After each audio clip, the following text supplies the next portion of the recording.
Hello students, आज जो हम स्टार्ट करने जा रहे हैं, नेक्स्ट टॉपिक आपका है that is your conservation of biodiversity.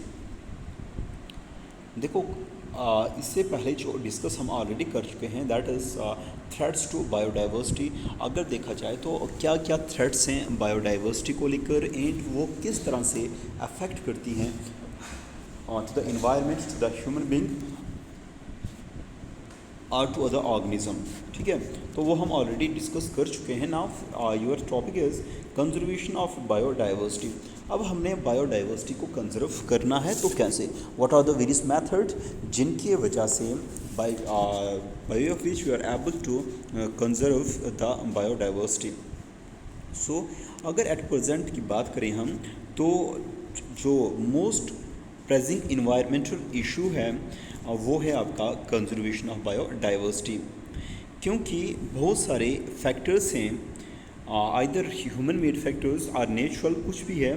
तो चाहे कोई भी जो फैक्टर्स हैं, बहुत सारे फैक्टर्स हैं, वो थ्रेटन करते हैं द वर्ल्ड बायोलॉजिकल हेरिटेज। सो ये एक चैलेंज है नेशंस के लिए, गवर्नमेंट्स के लिए, गवर्नमेंट एजेंसीज के लिए, ऑर्गेनाइजेशन के लिए and even to the individual कि हम किस तरह से जो बायोडाइवर्सिटी है उन्हें प्रोटेक्ट करें और उसे एनहांस करें इस तरह कि जो हमारी नीड है, पीपल्स की नीड है फॉर नेचुरल रिसोर्सेज, वो भी पूरी हो सके। और देखा जाए तो ये जो कंजर्वेशन का इशू है ये एक लोकल लेवल से ये एक चैलेंज है, from local level to the global scales. लेकिन नाउ क्वेश्चन राइजेस, अगर ऐसा ना हो, अगर हम बायोडाइवर्सिटी को कंजर्व ना कर सकें तो क्या, तो ये कि जो हमारी फ्यूचर्स जनरेशन्स हैं उन्हें वो रिसोर्सेज नहीं मिलेंगे फॉर देयर सर्वाइवल, जिसकी वजह से वो सफ़र करेंगे। सो अगर हम ये सब कुछ ना कर पाए देन जो ये फ्यूचर जनरेशन है वो ऐसे बायोलॉजिकल इन्वायरमेंट में रहेगी जहाँ पर दे हैव, जब रिसोर्स कम होंगे तो they are not able to produce their desirable resources as well. ठीक है, so what this conservation now mean, conservation जो इसकी डिफाइन देखें तो मतलब इस तरह से रिसोर्सेज का यूज़ करना in a sustainable way, sustainable way in the sense कि इस तरह से यूज़ करना रिसोर्सेज का जिससे हम प्रेजेंट जो हमारी नीड है उसको तो पूरा करें, बट साथ में वो जो फ्यूचर जनरेशन है उनकी नीड्स को भी ध्यान में रख कर हम ये ना कि हम रिसोर्स इस तरह से यूज़ करें कि बस वो हमारी जनरेशन में ही ख़त्म हो जाए, लिमिटेड हो जाए और हमारी आने वाली जनरेशन जो है वो उसकी वजह से सफ़र करें, तो उसे हम कंजर्वेशन की कैटेगरी में नहीं डालेंगे। सो कंजर्वेशन जो है अगर डिफ़ाइन की बात करें तो it is the management of human use of biosphere. तो मैनेज करना है बायोस्फीयर का किस तरह से, इस तरह से कि so that it may yield the greatest sustainable benefit to the present generation. इस तरह से यूज़ करना है जिससे प्रेजेंट जनरेशन को मैक्सिमम बेनिफिट मिले while maintaining its potential to meet the need and aspiration of future generation.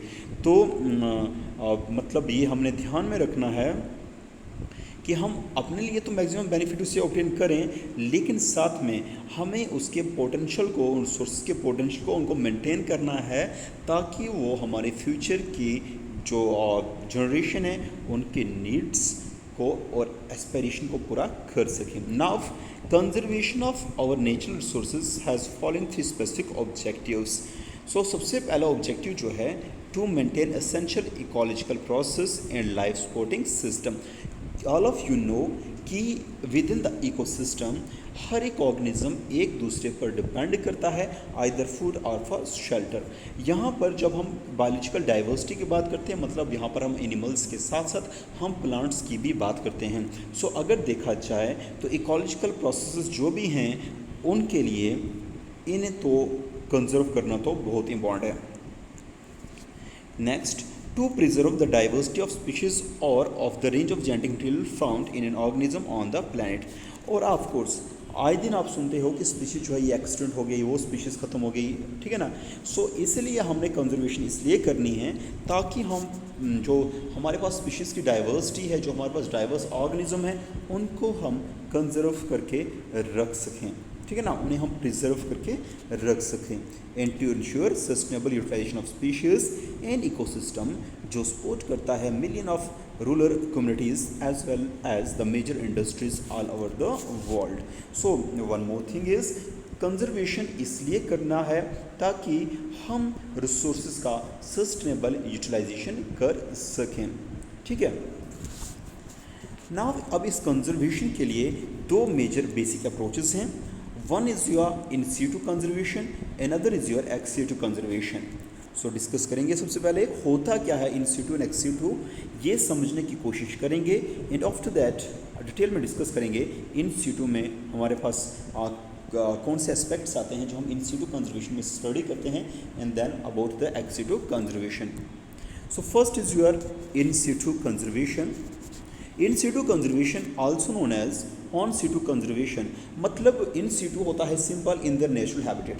जब हम किसी भी स्पीशीज़ को उनके नेचुरल हैबिटेट में क्या करें, कंजर्व करें, तो उसे हम बोलते हैं इन सीटू कंजर्वेशन।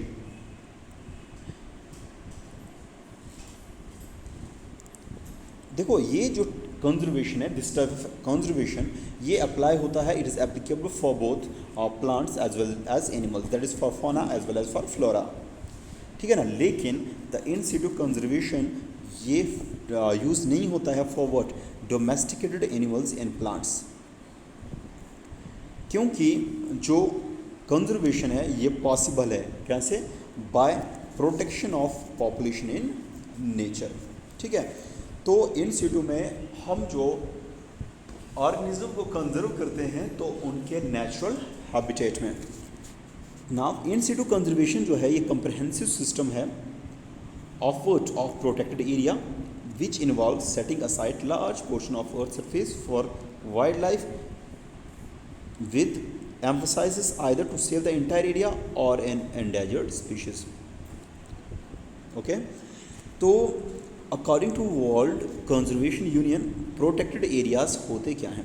देखो, protected area in area of land and और sea specially dedicated to the protection and maintenance of biological diversity and of natural and associated cultural resources and managed through legal or other effective means. So what is we talk about protected area. Protected area ये land है, area है किसी land का और सी का, जिसे हम dedicate करते हैं for the which is mainly dedicated for what, for the protection and maintenance of biological diversities. साथ में what we can do there, we can manage our natural resources there by through either legal or by effective mean. तो अगर देखा जाए तो in situ conservation में there are different categories of protected areas which are managed, जिन्हें manage किया जाता है फॉर डिफरेंट ऑब्जेक्टिव्स के लिए। और इसमें से आपका जो इन सीटू कंजर्वेशन है that is your national parks, sanctuaries, biosphere reserves. तो ये हम डिस्कस करेंगे डिटेल में आगे। तो इन सीटू कंजर्वेशन में आपका क्या आ गया, that is your national parks, sanctuaries, biosphere reserves. Next आपका आता है that is ex situ conservation. देखो, एक्स सीटू कंजर्वेशन जो है it means the conservation of species outside their natural habitat, but एक हम ऐसी हैबिटेट क्रिएट करते हैं जहाँ पर हम उन्हें जो सारी की सारी इन्वायरमेंटल कंडीशन प्रोवाइड करा सकें जो उनके सर्वाइवल के लिए नेसेसरी हैं। तो मतलब एक्स सीटू कंजर्वेशन मीन्स ये कंजर्वेशन स्पीशीज़ का पार्टिकुलरली ऑफ एंडेंजर्ड स्पीशीज़, कहाँ, that is away from their natural habitat under human supervision, ठीक है ना। सो जब आउटसाइड इनसाइड द हैबिटेट जब कंजर्वेशन करें तो हो गया in situ, outside their natural habitat that is your ex situ conservation. और एक्स सीटू कंजर्वेशन में जो कंजर्वेशन की जाती है वो ह्यूमन सुपरविजन में की जाती है। In fact we can see that ex situ और off situ conservation is captivity under human care.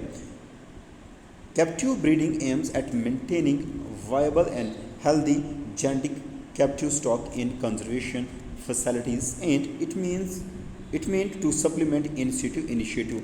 देखो सिंपल करके इनिशिएटिव में हम क्या, मैंने बोला इंडेंजर्ड स्पीशीज़। इंडेंजर्ड स्पीशीज़ मतलब वो स्पीशीज़ हैं जो कहीं फ्यूचर में आगे जाकर उनके एक्सटिंक्ट होने के चांसेस बहुत ज़्यादा हैं, जिनकी बहुत कम जो हमारे पास ऑर्गेनिज्म स्पीशीज़ जो हैं बची हुई हैं।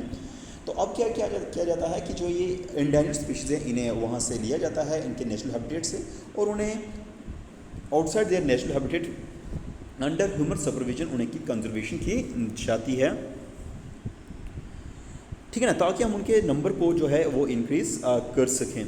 Now this in situ conservation is the best strategy for the long term protection of biodiversity. However for many rare species और species having small remaining population it is not available option in the light of increase human disturbance.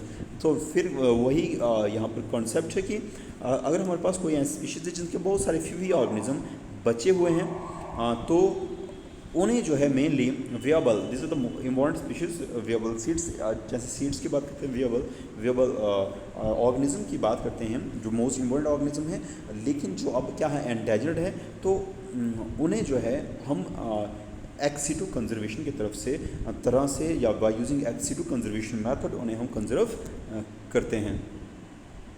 Okay, तो आपका जो next जो हम discuss करेंगे that is जो in situ and ex situ conservation जो है, ये तो हमने बोल दिया कि एक हो गया इनसाइड द नेचुरल हैबिटेट, एक हो गया आउटसाइड द नेचुरल हैबिटेट। तो अब डिस्कस करेंगे कि कौन सी that is we can see that categories हैं जो फॉल करती हैं इन सिटू कंजर्वेशन में, एंड कौन सी कैटेगरीज जो हैं एक्स सिटू कंजर्वेशन। जैसे इन सिटू कंजर्वेशन में बोला नेशनल पार्क से सेंचुरीज या बायोस्फीयर रिजर्व है। एक्स सिटू में बात करेंगे तो there we have the zoo, we have botanical gardens, we have that is seed banks, germ banks, ठीक है ना। तो वो हम स्टडी करेंगे इसमें एक्स सिटू कंजर्वेशन में। तो ये आपका इंट्रोडक्टरी पार्ट था दैट इज कंजर्वेशन, ठीक है ना, ऑफ वाइल्ड एनिमल्स या conservation of the biodiversity, that is by ex situ and in Situ conservation. So thank you.